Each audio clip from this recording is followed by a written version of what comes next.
It was the holiday season of 2014. I was in college back then, still living with my parents since campus was close enough to home to save on rent. Every year my family had a tradition, driving 2 hours to the next state over to spend the holidays with extended relatives. My parents planned to leave early Friday morning, but I had classes, so I had no choice but to drive myself down later that night. I left around 8 p.m. The winter sky had long since swallowed the last traces of daylight, leaving the highway bathed in an eerie, empty darkness. It was a lonely stretch of road, isolated, endless, and nearly devoid of other cars. Just the hum of my engine, the occasional flickering highway lights, and the quiet expanse of nothingness stretching out on either side of me. About an hour in, I heard it, a strange sputtering noise. At first I ignored it. My car was old, and weird sounds weren't unusual. But then the engine started to lag. I pressed the gas pedal to the floor, but the car only coughed in protest before slowing down completely. That's when I realized, with a sinking dread, that I had run out of gas. I had meant to fill up after class, but I'd completely forgotten. And with the gas light broken, there had been nothing to remind me. The only silver lining was that I knew there was a small town about a 20-minute walk back. A town with a 24-hour gas station. It could have been worse. So with nothing else to do, I grabbed my coat and started walking. The walk itself was uneventful, quiet, almost too quiet. The kind of quiet that makes you hyper-aware of every distant rustle, every shadow stretching just a little too long under the dim streetlights. But I made it to the station, bought a gas canister, filled it up, and started my walk back. The return trip, though, that was different. The silence felt heavier, the air colder. There were no footsteps behind me, no obvious signs that I wasn't alone, but something, some deep, gut-wrenching instinct, told me I was being watched. I quickened my pace. Finally, I saw my car up ahead, a lonely shape in the dark. Relief flooded through me as I hurried over, poured the gas into the tank, and climbed inside. With a quick turn of the key, the engine rumbled to life, but as my headlights flicked on, my breath caught in my throat. There, standing about 50 feet in front of me, was a man. He had come from the same direction I had just walked. No car, no flashlight, just standing there, staring. The hairs on the back of my neck stood on end as he slowly approached. When he reached the front of my car, he raised his hand, motioning for me to roll down my window. Every instinct screamed at me to drive, but he was leaning against my hood now, and I hesitated. I didn't want to hit him, so against my better judgment, I cracked my window just an inch, just enough to hear what he had to say. His voice was unnervingly calm. "Hey, my car broke down just up the road. Think you could give me a ride?" My fingers tightened on the steering wheel. He was lying. I had just walked that road. There had been no broken down car. Sorry, dude. I gotta get going." Silence. Then, in that same unsettlingly even voice, he asked, "Feeling kinda tired? Got any water or something?" I nodded stiffly, pretending to reach for my glove compartment. The second he moved closer to my window, shifting his weight off my hood, I slammed my foot on the gas. The tires screeched as I tore out of there. As I sped away, I heard a sharp, metallic scraping against the side of my car, followed by a glimpse of him in my rearview mirror, chasing after me. His legs moved unnaturally fast, as if driven by something more than human desperation. He kept up for a few agonizing seconds before finally vanishing into the darkness. I didn't slow down, not until I reached my cousin's house. When I stepped out and checked the side of my car, my stomach twisted. Deep, jagged scratches ran the length of the door. Not the kind you'd get from a branch or a rock. No, these were deliberate, precise, almost like they had been carved with a knife. I called the police, but nothing ever came of it. No reports of a stranded driver, no suspicious activity in the area. It was as if he had never existed, but I know what I saw. And to this day, I can't shake the thought. If I hadn't left when I did, if I had actually let him into my car, I might not be here to tell this story.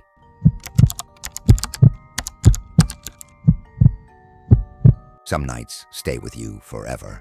They burrow into your memory, refusing to fade, no matter how much time passes.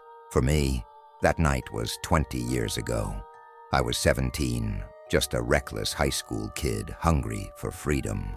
My two best friends, Paul and Alex, felt the same way. Our parents were strict, and a county-wide curfew for minors meant we weren't supposed to be out past 1 a.m. But we had a plan. We told our parents we were sleeping over at each other's houses. In reality, we were about to spend an entire night doing whatever we wanted. I was the driver that night. Behind the wheel of my old Camaro, I'd put every dollar I had into making it as fast as possible. And though it wasn't perfect, it was mine. We spent the first part of the night doing stupid teenage things, cruising, stopping for food, and driving aimlessly until boredom set in. That's when someone had the idea to head to a tourist town just across the state line. Why not? It was only a 45-minute drive. By the time we got there, it was dead. Streets empty, lights off. No sign of life except for the occasional car passing by. It was around 3 a.m. when we finally decided to head back home. And that's when the night turned into something I'd never forget. We were driving down a long, dark road, one of those streets where the only light comes from your own headlights. The town had an eerie silence to it, like it had been abandoned long before we arrived. Then in my rearview mirror, I saw movement. A car, parked along the curb, suddenly pulled out behind us. No headlights, no signals, just a shadow gliding toward us, creeping closer to my bumper. "Yo, that car's following us," Alex muttered. Paul turned around. "Why's he got no lights on?" I checked my mirrors again, then my stomach dropped. There wasn't just one car, there were two. They trailed us in perfect sync, keeping pace with my Camaro. The second car stayed back, but the first was edging closer, closing the gap between us inch by inch. Then out of nowhere, its headlights flashed on. Then off, then on again. "What the hell?" I hissed. Before I could react, the driver of the first car tapped my bumper, just enough to send a jolt through the frame of my car. "Go, go!" Alex shouted. I floored it. The Camaro roared forward, tires screeching against the pavement, but they weren't backing off. The second car sped up, flanking us on the left, pinning me in. For a brief second, I glanced over and locked eyes with the driver. He was grinning, a wide, unsettling smile, like he was enjoying this. And that's when I realized this wasn't just road rage. This was something else. I swerved hard to the right, blowing through a stop sign, trying to shake them off, but they were relentless. The car behind me rammed my bumper again, harder this time, nearly sending us into a spin. We hit the highway, and I pushed the Camaro past 90. My hands were slick on the wheel, heart hammering against my ribs. The car on my left edged closer again, trying to force me toward the guardrail. "They're trying to wreck us," Paul yelled. I did the only thing I could think of. I gunned it. The Camaro surged forward, hitting 100, pushing my luck on a highway where the speed limit was barely half that. We finally put some distance between us, but they were still behind us, their engines growling like predators refusing to let their prey escape. Then, flashing red and blue lights filled my mirrors. Two police cruisers sat on the side of the road, and one of them immediately pulled out, sirens blaring. Relief crashed over me. I slowed down, finally letting the weight of what just happened sink in. But as I pulled over, I noticed something strange. The two cars that had been chasing us, gone, vanished. It was like they had never been there. The officer approached my window, shaking his head. "You kids know there's a curfew, right?" I barely let him finish. "Officer, those cars, they were chasing us. They were trying to run us off the road." At first, he seemed skeptical. But then, just as I was explaining, one of the cars sped past us. "That's one of them!" I pointed frantically. The officer's demeanor changed instantly. He grabbed his radio and called it in. A few minutes later, another officer further down the highway managed to stop the vehicle. The cop who had pulled us over returned to my window, his expression grim. "You boys were lucky," he said. "These guys are known carjackers. You were their target tonight." A chill ran down my spine. If we hadn't outrun them, if we had stopped, the officer still wrote me a speeding ticket, but I didn't care. I'd take the fine over whatever those men had planned for us. To this day, I think about that night, about the look that driver gave me, the way they toyed with us, like we were nothing more than sport, and I wonder, what would have happened if we hadn't been fast enough?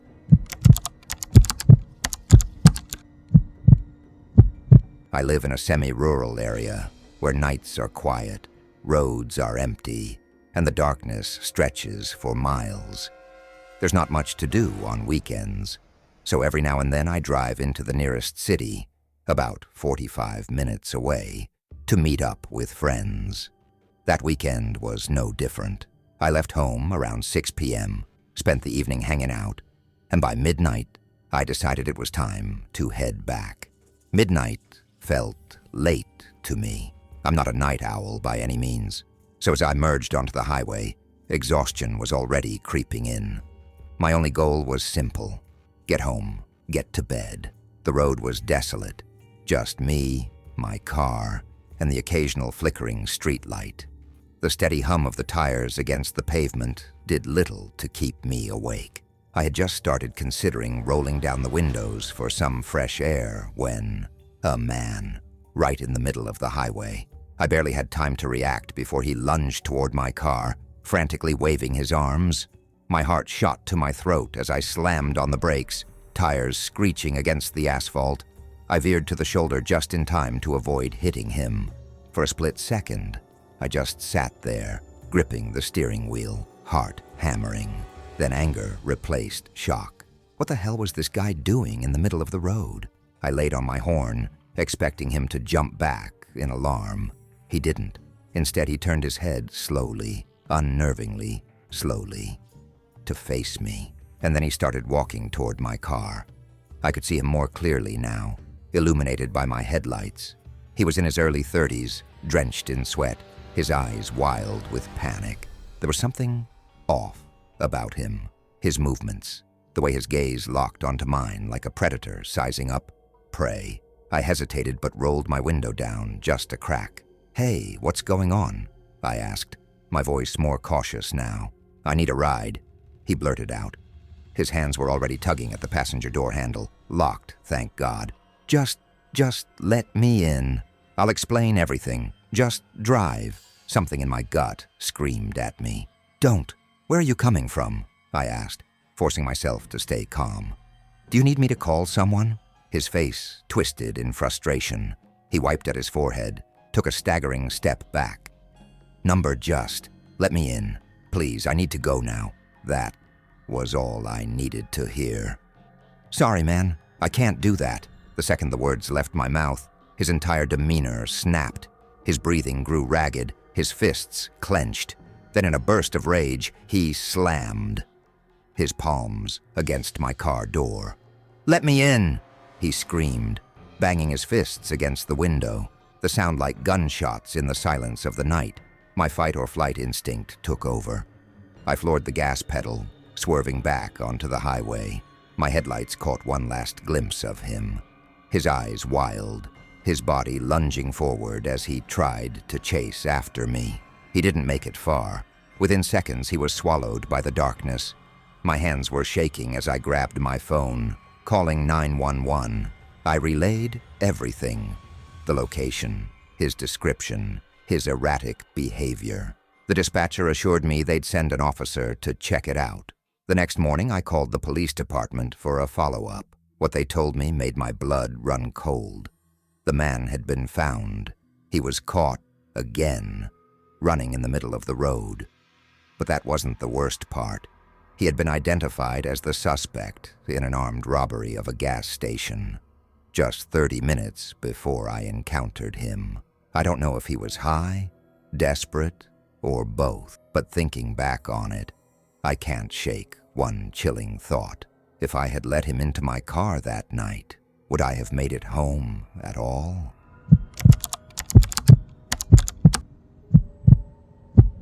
It was early June 2017, a scorching summer day. My 9-year-old son, Tom, and I were on a long road trip to West Virginia to visit family. The 6-hour drive had already worn me down. My car's AC was busted, and the heat was relentless. Tensions had been high between us, for reasons I'd rather not share. And by the time darkness fell around 9 p.m., the silence in the car was thick with unspoken words. Then, Tom started squirming in his seat.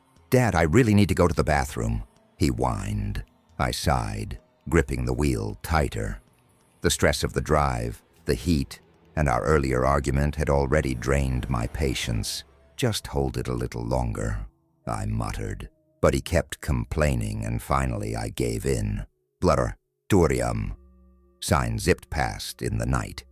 Without thinking twice, I veered off the interstate, pulling into a dimly lit stop with a small run-down building. 2 bathrooms, a couple of vending machines, a few benches. That was it. The place was deserted, except for a large white pickup truck parked off to the side. "Make it quick," I said, as Tom bolted toward the bathroom. I left the car running, staring blankly at the windshield, lost in thought. The weight of our earlier argument lingered, but I wasn't sure what to say to fix it. A full minute passed, then 2. The silence felt heavier. Suddenly I heard the back door open. I didn't turn around. I just assumed it was Tom. I figured he was just as unwilling to talk as I was. So, without a word, I shifted into drive and pulled back onto the interstate. The white pickup truck pulled out as well. At first I didn't think much of it, but as I merged into the left lane, the truck did the same. I sped up. So did he. Then his high beams flicked on, flashing aggressively. "What the hell?" I muttered, glancing at my rearview mirror, thinking he was just some impatient driver. I switched to the right lane, but the truck followed, still flashing its lights. A chill crept down my spine. I slowed down. He sped up, pulling beside me in the middle lane. The driver, a rugged-looking man, rolled down his window and started shouting. His face was partially shadowed, but something about him seemed frantic. I hesitated but rolled my window down slightly. "That's not your kid," he yelled. I blinked, not understanding. "What?" He pointed wildly at my back seat, eyes wide with fear. "That's not your son?" A wave of confusion hit me, but before I could respond, I heard it. The back door creaked open. I turned my head, and my blood ran cold. A tall, shadowy figure slipped out of the car. It wasn't Tom. It was a male, about a fully grown man, had been sitting in my back seat, silently. I barely caught a glimpse before he disappeared into the woods beside the highway, swallowed by darkness. My body went rigid, my mind racing with horror. Who was he? How long had he been there? What was he planning? My chest heaved as I turned to the pickup driver, my voice shaky. "My son. Where's my son?" Without thinking, I swerved off the highway, cutting across the grassy median, speeding back toward the rest area. The pickup driver followed. 30 seconds later, I pulled in so fast, my tires screeched. My heart pounded violently as I scanned the area. And there he was. Tom stood by the bathroom, looking confused, hands in his pockets. As soon as he saw me, he frowned. "What's wrong?" I stumbled out of the car, practically collapsing as I grabbed him in a hug. My breath was ragged, my hands were shaking. The pickup driver pulled up beside me, his face still pale. I stammered out the story, explaining everything in a voice barely above a whisper. Tom listened, wide-eyed, his curiosity replacing the tension that had been between us earlier. For the rest of the trip, we didn't stop talking. The argument from before, forgotten. Whatever had been keeping us distant melted away, replaced by the chilling realization of what had nearly happened. I never got a good look at the man. I never found out who he was. And maybe I should be grateful, because I have no idea what would have happened if I had not turned around sooner.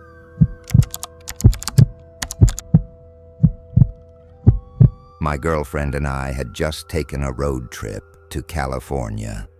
The way there was completely normal. Clear skies, smooth roads, and nothing out of the ordinary. We left early in the morning and made it to our hotel by nightfall without a hitch. The drive back, however, was a different story. We left midday, meaning most of our return trip would be spent in darkness. It was a long drive, 10 hours, not including stops.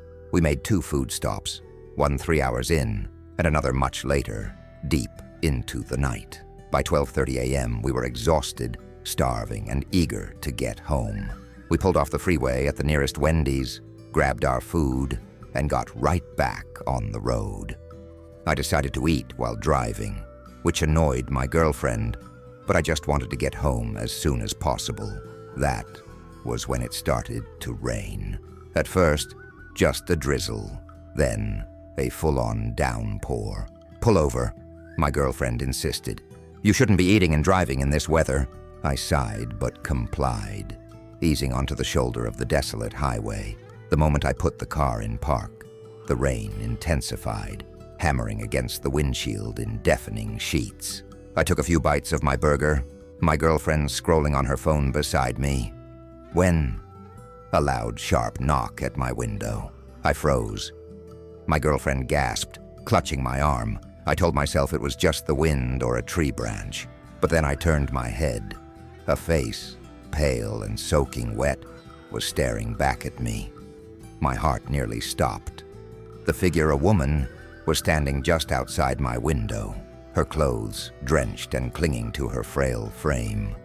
Her expression was hollow, her dark eyes locked onto mine. I couldn't hear her over the pounding rain. Cautiously, I cracked the door open just enough to yell out, "Do you need help?" Her voice was shaky. "Please, can you give me a ride?"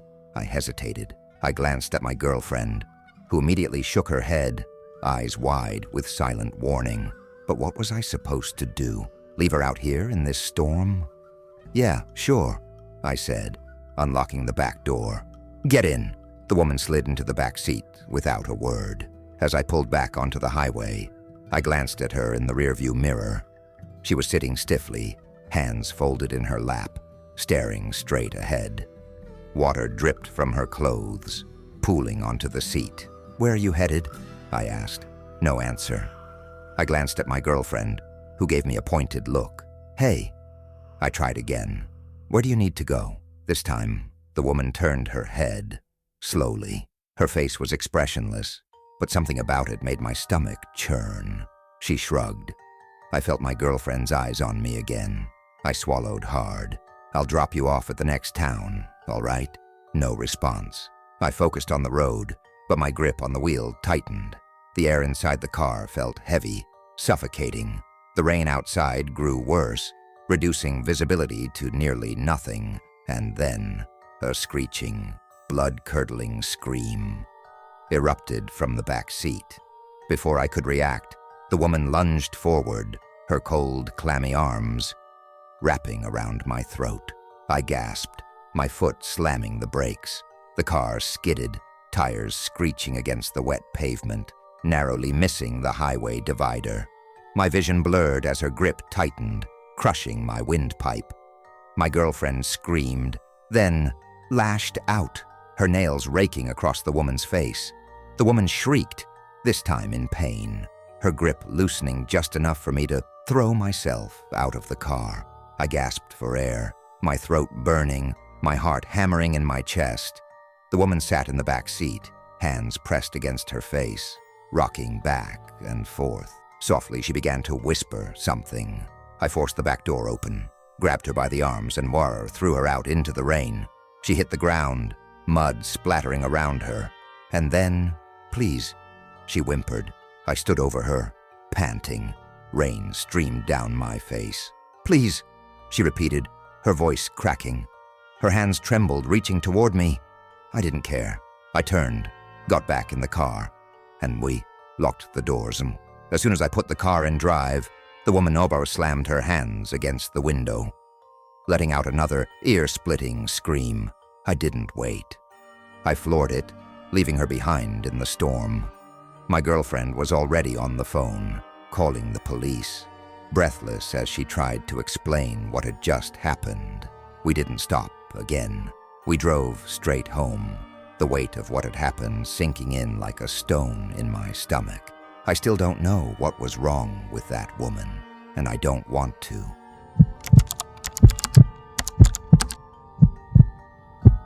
It was 2010, and I was driving my Ford F-150 from my home in Pennsylvania down to Georgia. I had family in the countryside, and I planned to spend a week with them. The drive was going to take about 14 hours, but I was determined to knock it all out in one day. I hit the road around 10 a.m., stopping only for lunch at some deli, and then later at a rest stop to eat the turkey sandwiches I had packed in my cooler. I didn't plan on stopping again, except to fill up my tank one last time. By 11:30 p.m., I had just finished refueling at a small, nearly empty gas station. Exhaustion was hitting me hard now, and I kicked myself for not grabbing a coffee. My GPS led me off the highway onto narrow country roads, the kind where darkness swallowed everything beyond the reach of my headlights. It felt off, but I was close to my cousin's house, only about an hour away, so I kept going. The road was dead quiet, lined by thick woods on both sides, not a single street light in sight. The speed limit was 45, but with no other cars in sight, I was pushing 60, eager to get there. That's when I saw them, 4 shiny objects in the middle of the road.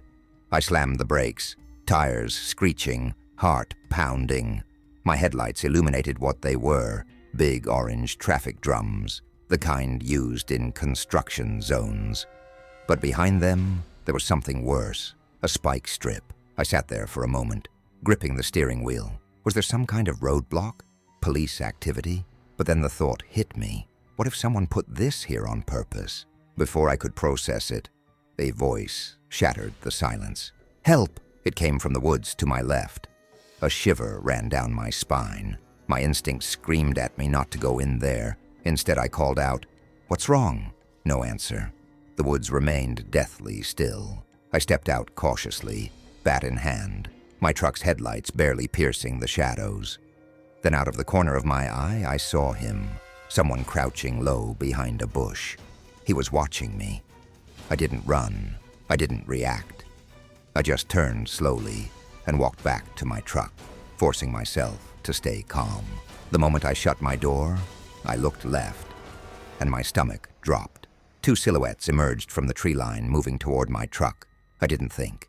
I threw the truck into gear and yanked the wheel right, driving onto the dirt shoulder to avoid the spike strip. Gravel spat up behind me as I gunned it past the roadblock. As I glanced in the rearview mirror, I saw them, 3 figures standing by the traffic drums, barely illuminated by the red glow of my taillights. Then in an instant, they disappeared into the darkness. I never told my family what happened that night. But one thing still haunts me. Whoever they were, they had done this before. And they were waiting for someone like me. Waiting for someone who wouldn't make it out alive.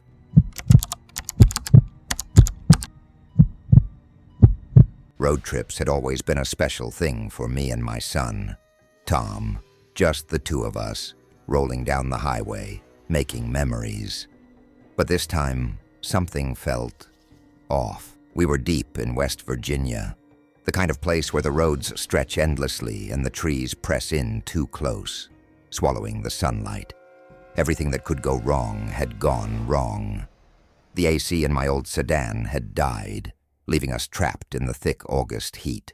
Tom, 9 years old and restless, squirmed in his seat, whining about the sweat beading on his forehead. I wasn't in the mood for games. The heat, the exhaustion, the sheer monotony of the road, it was all grinding me down. When I finally spotted a faded sign for a rest stop ahead, I nearly sighed in relief. We needed a break, needed to stretch our legs, needed air that didn't feel like boiling soup. The place wasn't exactly welcoming. A small, weathered building sat under the dimming sky, its siding warped from years of neglect. A handful of semi-trucks were scattered through the lot, their hulking shapes looming in the growing dusk. The windows of the rest stop were cracked, the flickering fluorescent lights inside casting a sickly glow. Tom didn't care. The second I put the car in park, he threw open the door and bolted toward the restroom area before I could even tell him to stay close. Something about the place felt wrong. It wasn't obvious. It wasn't a sound or a sight, but a creeping unease that slithered up my spine. The few people milling around seemed detached, like they didn't quite belong. But I shook it off. Just my nerves. I made my way toward the restrooms, glancing around one last time. A man was sitting in a white pickup truck a few spaces away, his face shadowed in the dim light. He looked to be in his 50s, wiry and weathered. He wasn't doing anything, just sitting there, staring. I ignored him. People stare. It's what they do. Tom and I got back in the car, the momentary break doing little to ease my growing tension. As I backed out of the lot, I noticed the man in the pickup was still watching us. We hit the road again, the miles stretching behind us. The wind roared through the open windows, offering little relief from the heat. Tom had finally quieted down, gazing out at the passing trees. I started to relax. Then I saw it, the white pickup truck. It was a few cars back at first, but as the minutes passed, it inched closer, too close. At first, I told myself it was a coincidence. He must have left the rest stop around the same time we did. No big deal. But then I sped up, and so did he. I slowed down. He matched my speed. My pulse quickened. "What's that truck doing, Dad?" Tom asked, his small voice breaking the tense silence. I forced a chuckle, keeping my tone even. "Nothing, bud. Just some guy not paying attention." But my hands were tightening around the wheel. After a few more miles, the truck pulled up beside us, riding parallel. I glanced over. The man was staring right at me, his expression twisted, not with anger, but urgency. He was waving, gesturing wildly, trying to get me to roll down the window. I hesitated. Everything in me screamed not to engage. But something in his face, something frantic, made me crack the window just a bit. His voice barely cut through the wind. "Your back seat! Check your back seat!" The words slammed into me like a physical force. For a second, my mind refused to process them. And then I turned, heart hammering, my breath caught in my throat. Tom sat still, staring out the window, oblivious. But beyond him, in the farthest corner of the back seat, something moved. A shadow, a shape, a presence. My stomach dropped. My skin went ice cold. I slammed the brakes. Tires screeched. The car jerked violently as I swerved onto the shoulder. The white pickup followed, gravel spitting up as he pulled in behind me. And then, before I could even fully turn around, the back door flew open. A figure bolted from the car. A man. His clothes were filthy, torn. His hair hung in greasy strands over his gaunt face. He didn't look back. He just ran, sprinting across the highway and vanishing into the dense trees. For several moments, I couldn't move, couldn't breathe. Tom's voice finally broke the silence, small and afraid. "Dad, who was that?" I had no answer. I reached back, pulling him into a tight hug, feeling his little body trembling against mine. The man from the pickup rushed to my door. "You okay? Did you see him?" I nodded numbly. My hands still shook as I ran them over Tom's hair, making sure he was real, was here, was safe. The pickup driver told me he'd seen the man slip into our car back at the rest stop. He'd tried to get my attention, but I'd already pulled out.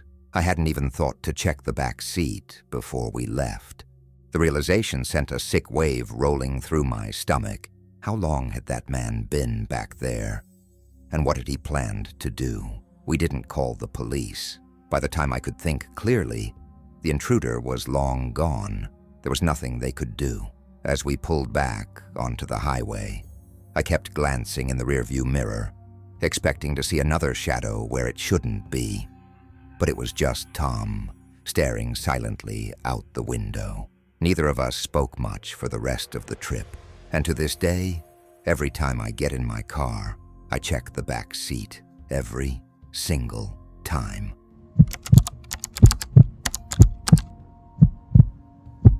Road trips are supposed to be fun. You pack your stuff, grab your friends, pick a destination, and hit the road.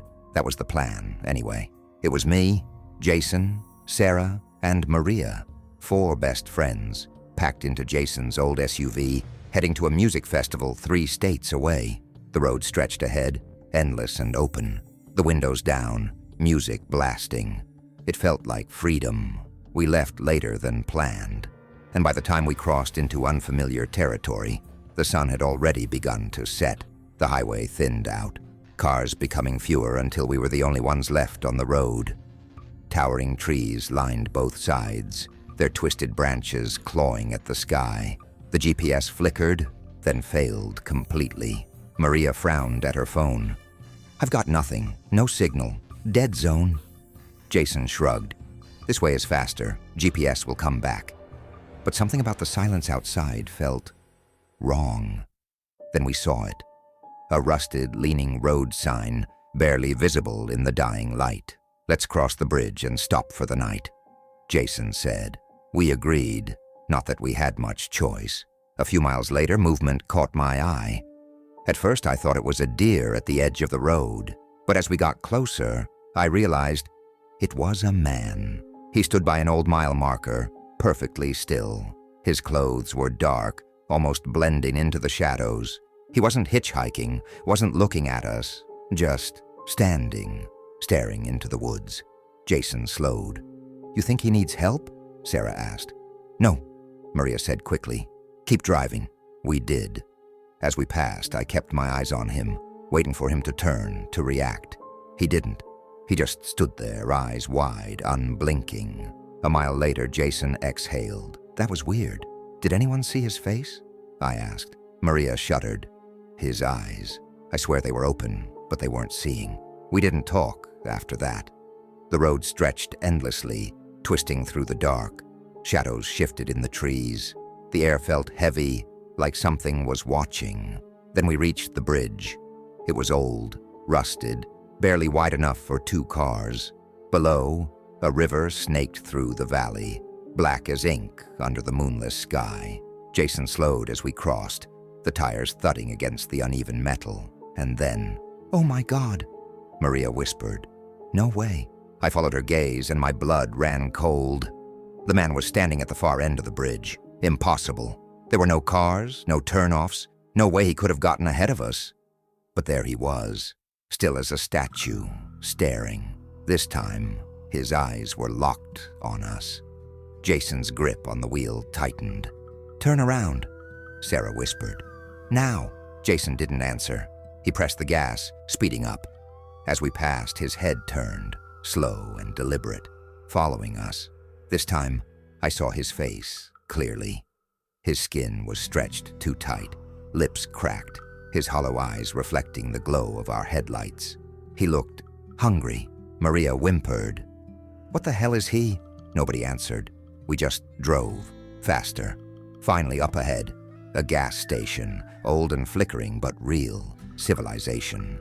Jason pulled in, and we practically tumbled out of the car, shaking. Inside, the attendant barely looked at us. The place was empty. Sarah and Maria went to the bathroom. Jason and I stood outside, catching our breath. Jason chuckled nervously. "Think we'll see him again?" I forced a laugh. "Let's hope not." Then I felt it, a prickle at the back of my neck, like we were being watched. Slowly I turned toward the tree line, and he was there, standing just outside the gas station's glow, half hidden in the dark, still staring. "Jason," I whispered. Jason followed my gaze. His face went pale. We didn't speak. We just ran. "Get in the car," Jason yelled. Maria and Sarah bolted out of the gas station, confused but terrified when they saw our faces. We threw ourselves into the SUV, locked the doors. Jason floored it, tires screeching. I looked back. He was gone, but I knew better. We sped down the highway, no one daring to speak. The road stretched endlessly, no signs, no other cars, like we were trapped. And then the bridge appeared. Again, Jason slammed the brakes. No, we left this behind. Maria's voice was barely a whisper. We're driving in circles. Then from behind us, a tap on the window. Software, barely there, but enough. We all turned at once. He was standing inches from the glass, his face pale, eyes hollow, his mouth curling into a slow, unnatural smile. Jason screamed. The car lurched forward. We flew across the bridge. But the bridge didn't end. It stretched longer, the metal groaning under our weight. I dared a glance in the mirror. He was still there, watching, waiting. We kept driving. We never saw another car, another town, another sign. Just endless dark. We never should have taken this road. We never should have crossed that bridge. Because I don't think we'll ever find our way back.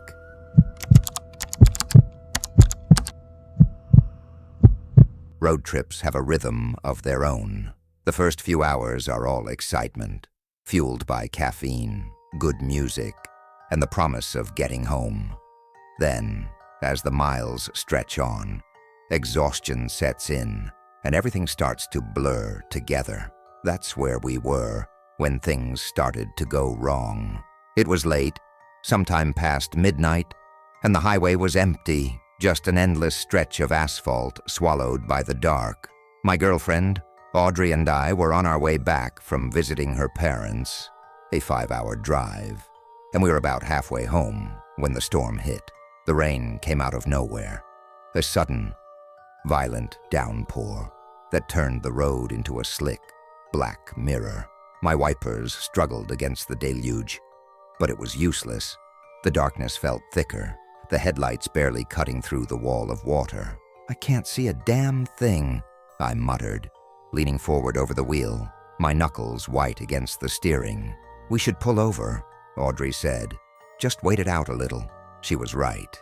There was no point in pushing through if we were just going to end up in a ditch. I spotted a small emergency pull-off up ahead and eased the car onto the shoulder. The moment we stopped, the rain hammered even louder against the roof, turning the car into a metal drum. This is kinda peaceful, Audrey murmured after a moment, her voice soft. In a creepy middle-of-nowhere kind of way, I chuckled. But the unease in my gut told a different story. There was something about the storm, about the way the road stretched out endlessly into the void, that made me feel watched. Then Audrey's hand shot out, gripping my arm. "Did you see that?" she whispered. I turned to her, confused. "See what?" "There, by the guardrail." I squinted through the rain-streaked windshield, following her gaze. At first there was nothing, just the shifting shadows cast by the storm. But then movement, a figure, a woman stood just beyond the reach of our headlights, motionless, in the rain. My stomach twisted. She stepped closer, her form coming into view, soaked to the bone, clothes clinging to her frail frame, dark hair plastered to her pale face. She didn't wave or call for help. She just stood there, staring at our car.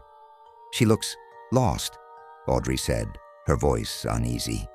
Maybe her car broke down. I scanned the highway, but there was nothing. No other vehicles, no flickering hazard lights in the distance. Just us and her. "This doesn't feel right," I murmured. "We should at least ask if she needs help."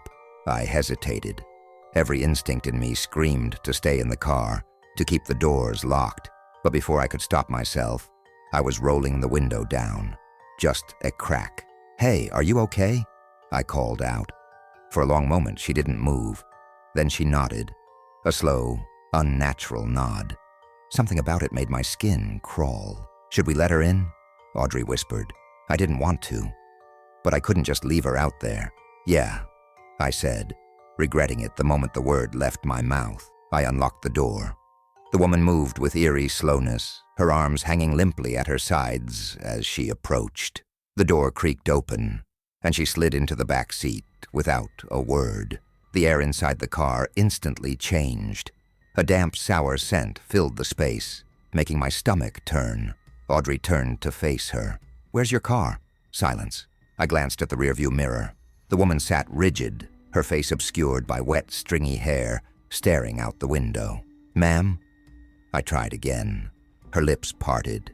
When she finally spoke, her voice was barely a whisper. "It's cold." A chill crawled up my spine. Audrey shot me a nervous glance. "We'll drop you at the next gas station, okay?" I put the car in drive. The sooner we got out of here, the better. Then, movement. Before I could react, the woman lunged forward, her cold, clammy hands gripping the back of my seat. "It's so cold," she hissed, her breath freezing against my skin. The hair on the back of my neck stood up. "Ma'am, please." Her hands shot out, wrapping around my throat. I gasped, my vision blurring as her fingers dug in, too strong, too tight. Audrey screamed. "Let him go!" She clawed at the woman's arms, trying to pry her off me. I slammed my foot on the gas, the car jerking forward. But the woman didn't let go. She was climbing over the seat, her soaked body pressing against me, her nails digging deeper. My vision swam. "Get her off!" I choked out. Audrey yanked her backward, and the woman let out an inhuman shriek, a guttural, unnatural sound that made my blood run cold. I slammed the brakes. The car skidded to a stop. "Now!" I shouted. Audrey threw the back door open, and together we shoved her out. The woman crumpled onto the wet pavement, her body contorted in an unnatural way. I didn't wait to see what she did next. I hit the gas. The car fishtailed before gripping the road, and we sped into the night, the rain blurring everything into streaks of darkness. For a long time, neither of us spoke. My throat ached where her fingers had been. The echoes of her scream still rang in my head. Finally, Audrey whispered, "What the hell was that?" I had no answer. She shuddered. "We should call the cops. She could hurt someone else." I nodded. I reached for my phone, but as I glanced at the rearview mirror, my breath caught in my throat. There in the distance, standing on the side of the road, was a figure, the same woman, still, silent, staring after us. My blood turned to ice. We didn't stop. We drove through the night, never looking back. The next day, I scoured the news. No reports of a stranded woman, no mention of anything unusual on that stretch of highway. It was as if she had never existed. But I knew better, even now. When it rains at night, I find myself glancing at the rearview mirror, because I know she's still out there, waiting.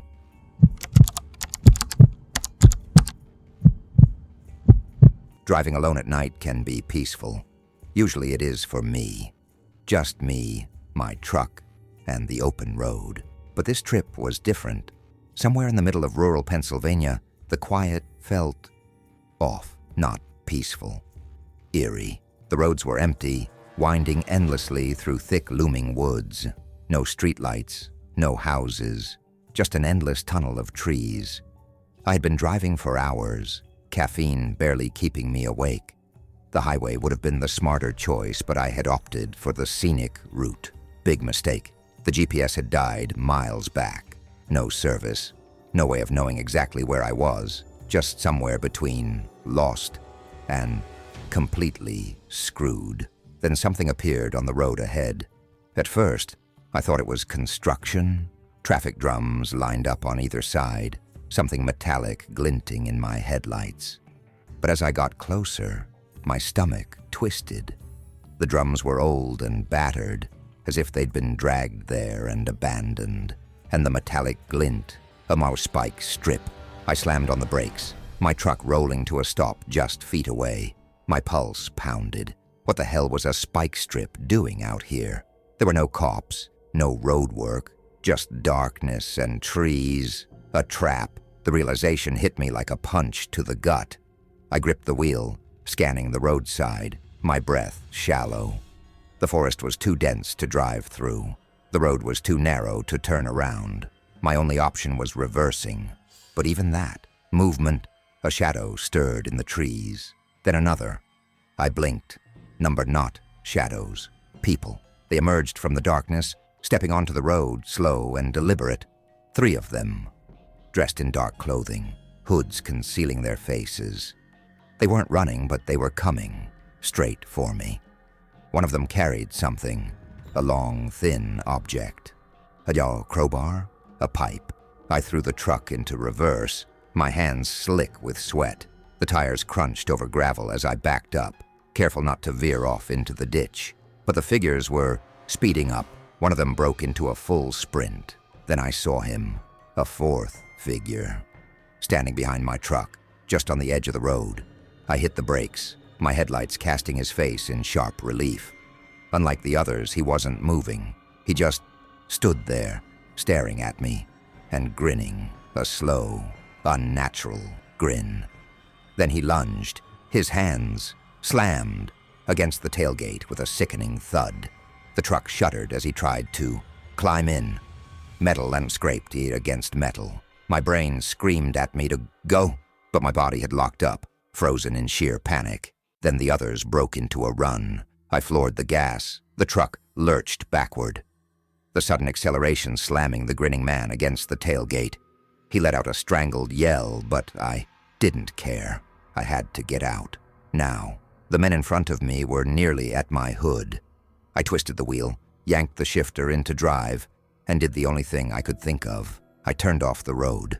The truck plunged into the woods, bouncing violently as branches clawed at the windshield. I barely held control as I tore through the brush, headlights flickering between trees. I risked a glance in the mirror.